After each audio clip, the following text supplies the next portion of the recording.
सुखदेव भगवान कहते हैं परीक्षित 28 प्रकार के नरक होते हैं। रौरव, महारौरव, कुंभीपाक, कालसूत्र, वैतरणी इत्यादि ऐसे 28 प्रकार के नरक होते हैं और अलग अलग कर्म से जीव को उसकी यातना भोगनी पड़ती है। जो पर स्त्री पर संपदा का हरण करता है उसे रौरव नरक में जाना पड़ता है। वहां क्या होता है? पृथ्वी पूरी लाल होती है आग की तरह, उस पर फेंक दिया जाता है। मरता नहीं है वो व्यक्ति, तड़पता रहता है। जो पर स्त्री गमन करता है, झूठी गवाही देता है, महारौरव नरक में जाना पड़ता है। बोले उसमें क्या होता है? बोले यमपुरी में एक तेल की कड़ाही रखी रहती है, तेल उबलता रहता है, उस जीव को उसमें फेंक दिया जाता है। पकौड़े की तरह फूल जाता लेकिन मरता नहीं है। नरक में जो भोगना पड़ता ना, इसके लिए पनिशमेंट के लिए अलग से एक शरीर दिया जाता है। जो घर में आए हुए अतिथि को गिद्ध की नजर से देखता है, नरक में उसकी आंखें गिद्ध ही नोच लेता है। कोई अतिथि आए, अब कौन बनाए, कौन इनका स्वागत करे? अतिथि का मतलब है जो अचानक आ जाए, बिना अतिथि के।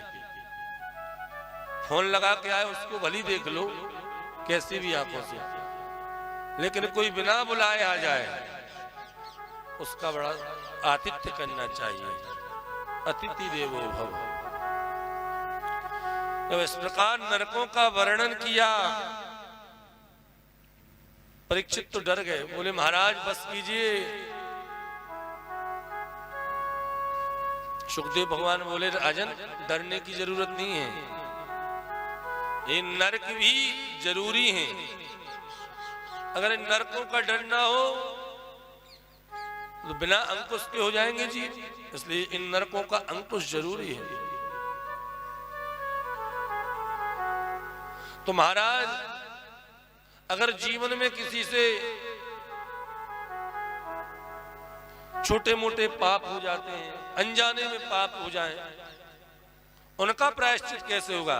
क्या उन पापों के लिए भी नरक में जाना पड़ता? बोले नहीं, अनजाने में किए हुए पापों के प्रायश्चित बताए।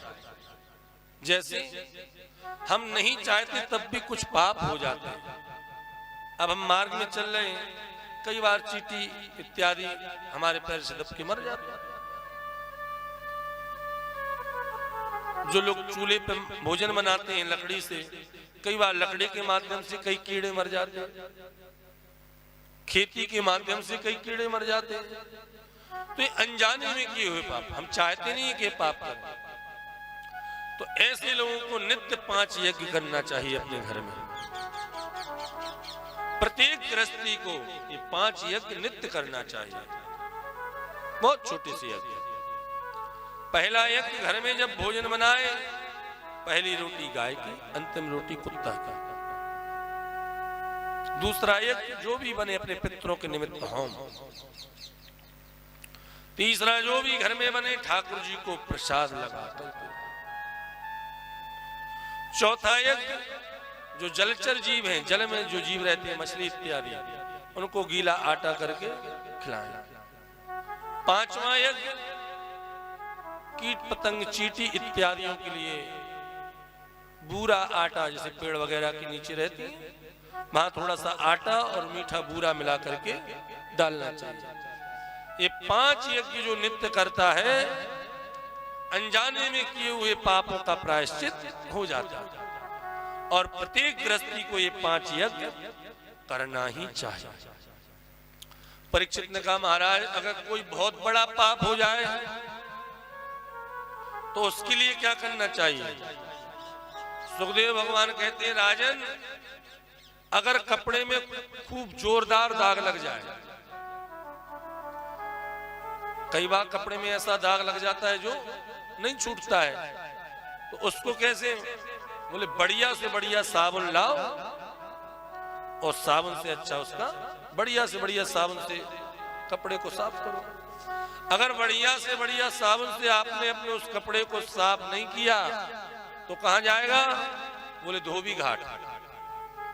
और धोबी घाट में कपड़ों की क्या स्थिति होती है सबको पता है, खूब कूट कूट के मारते हैं कपड़ों को धोबी घाट में। ऐसी ये नरक जो है यमपुरी है, ये है धोबी घाट। अगर कपड़े को धोबी घाट नहीं भेजना है तो अपने घर में बढ़िया साबुन ला के साफ कर लो। और धोबी घाट कहीं कपड़ा गया तो दुर्गति होगी उसकी तो। और ये नरक जो यमपुरी है ये धोबी घाट है। बोले महाराज वो कौन सा साबुन है जो बड़े से बड़े दाग को भी साफ कर दे? सुखदेव भगवान कहते हैं केचिद केवलया भक्त्या वासुदेव परायण अघम धुन्वन्तु काक्षेना निहारमिव भास्कर। वो सबसे बढ़िया साबुन है भगवान का नाम। कितना भी अंधकार हो, भुवन भास्कर जैसे ही उदय होते हैं सारा अंधकार समाप्त हो जाता है। ऐसे जीवन में जिस दिन भगवान नाम का आश्रय ले लिया बड़े से बड़े पाप भस्मीभूत हो जाएंगे। परीक्षित जी बोले महाराज ये बात समझ में नहीं आई। नाम मात्र से बोले हाँ, क्योंकि नाम से बड़ी महिमा किसी की है ही नहीं। इस संसार में सबसे बड़ी महिमा है तो वो है केवल और केवल नाम की। बोले ऐसे नहीं मानेंगे, बोले प्रमाण बताइए। बोले कन्नौज में रहने वाला एक ब्राह्मण था, नाम था अजामिल। बड़ा धर्मात्मा था, बड़ी पूजा पाठ करने वाला था। एक बार पिता के लिए जंगल में समिधा और फूल इत्यादि लेने के लिए गया तो वन में जाकर के देखा कि एक पुरुष किसी वैश्या के साथ संलग्न था। नाम की महिमा है। कोई पुरुष एक वैश्या के साथ संलग्न था। उस वैश्या को साथ में संलग्न देखकर समिधा को वहीं फेंका। उस वैश्या के साथ वह अजामिल ब्राह्मण रहने लगा। अपनी पत्नी माता पिता सबको छोड़ दिया और उस वैश्या के लिए बड़ी बड़ी चोरियां करने लगा और अंत में बहुत बड़ा डाकू नाम से प्रसिद्ध हो गया। डाकू अजामिल डाकू के नाम। एक दिन कुछ संत उसके गांव से निकले।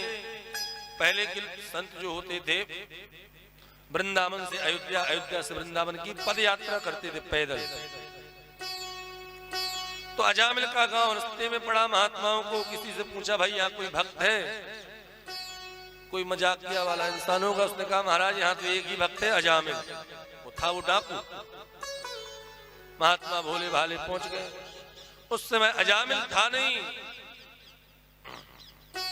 वह वैश्या निकली, बोली भक्त अजामिल का घर है? बोली हाँ महाराज। लेकिन वो भक्त नहीं, वो तो परम डाकू है। महात्माओं ने कहा, किसी ने कहा ये भक्त का घर है। हम महात्मा हैं, आज यहीं विश्राम करना चाहते थे और कुछ प्रसाद पाएंगे। उस वैश्या ने कहा महाराज मैं तो आपको प्रसाद पवाने में सामर्थ्य नहीं हूं। हाँ कुछ सूखा सामान आपको दे सकती हूँ। सूखा सामान दिया। संतों ने बनाया पाया। अजामिल रात्रि में आया। संतों ने सोचा एक डाकू का हमने अन्न खाया है, इसका अगर कल्याण नहीं किया तो फिर क्या मतलब हमारा संत होने का। प्रातः काल जब संत जाने लगे अजामिल के पास गए। बोले बेटा अजामिल हमने तुम्हारे घर का भोजन किया है और ऐसा नियम है कि जब ब्राह्मण भोजन करते हैं तो उनको दक्षिणा देनी चाहिए। हम आपसे भी दक्षिणा लेंगे। अजामिल बोला महाराज हमने आपकी दंड कमंडल नहीं छुड़ाए, यही हमारी दक्षिणा मानो। संत बोले हम तुमसे रुपए पैसे की दक्षिणा नहीं लेंगे। तो बोले बताओ तुम्हारे यहाँ कितने बच्चे हैं? बोले 9 हैं, 10वां होने वाला है। बोले जो 10वां बेटा हो इसका नाम नारायण रख देना। बोले क्यों? बोले यही हमारी दक्षिणा होगी। अजामिल मान गया, संत निकल गए। देखिए संत कैसे कल्याण करते हैं। कालांतर में अजामिल के यहाँ 10वां बेटा हुआ, नाम रख दिया नारायण। छोटे बेटे से अधिक प्रेम था, हर बात पर नारायण कह के आओ नारायण खाओ, उसी के साथ सोता, उसी के साथ खेलता, हर बात पर नारायण नारायण करता। अंत समय आया, यम के दूत आ गए, और जब यम के दूत ले जाने लगे चिल्लाने लगा, और किसी को दिखे नहीं, अजामिल कोई दिखे और कोई तो दिखा नहीं। छोटा बेटा नारायण दिखा, नारायण आओ नारायण बचाओ, आवाज लगाने लगा। बेटे नारायण ने तो नहीं सुना, लेकिन उस परम नारायण ने जरूर सुन लिया। तुरंत अपने पार्षदों से कहा जाओ हमें कोई बुला रहा है। तुरंत भगवत पार्षद आए, बढ़िया पीले पीले वस्त्र पहन के, और तुरंत पकड़ करके यमदूतों को पकड़ा और डांट के भगाया। यमदूत ने पूछा तुम कौन? बोले तुम कौन? बोले हम यमदूत। बोले इसको कहाँ ले जा रहे हो? बोले महाराज ये बड़ा पापी है, इसको यमदूत ले जा रहे हैं। बोले हम नारायण के पार्षद हैं, इसने नारायण का नाम लिया है, अब ये यमपुरी नहीं जाएगा। यमदूत हंसने लगे, बोले महाराज इसने आपके स्वामी नारायण का नाम नहीं लिया, इसने तो अपने बेटे नारायण का नाम लिया। भगवत पार्षद बोले ये बताओ, ये नारायण नाम पहले हमारे स्वामी का था कि इसके बेटे का? बोले आपके स्वामी का। तो पहले किसका माना जाएगा? बेटा तो बाद में हुआ, हमारे स्वामी का पहले था। और खूब डांट पीट करके मार करके यमदूतों को भगाया। और ये यमदूतों और भगवत पार्षदों का ये संवाद अजामिल देख रहा था, सुन रहा था, और सोचने लगा कि बताओ मैंने झूठे ही नारायण का नाम लिया, और नाम लेते भगवत पार्षद आ गए, और कहीं सचमुच में नाम ले लेता तो शायद नारायण ही आ जाते। ये नाम का प्रभाव। बैराग हो गया, गंगा के तट पर निकल, ये नाम की महिमा। इसलिए हमारे यहाँ पूर्वज जो हमारे यहाँ नाम भी रखते थे ना, भगवान से मिला जुला रखते थे। आज की तरह नहीं चिंटी पिंटी, मतलब कुत्ता बिल्लियों की तरह ना।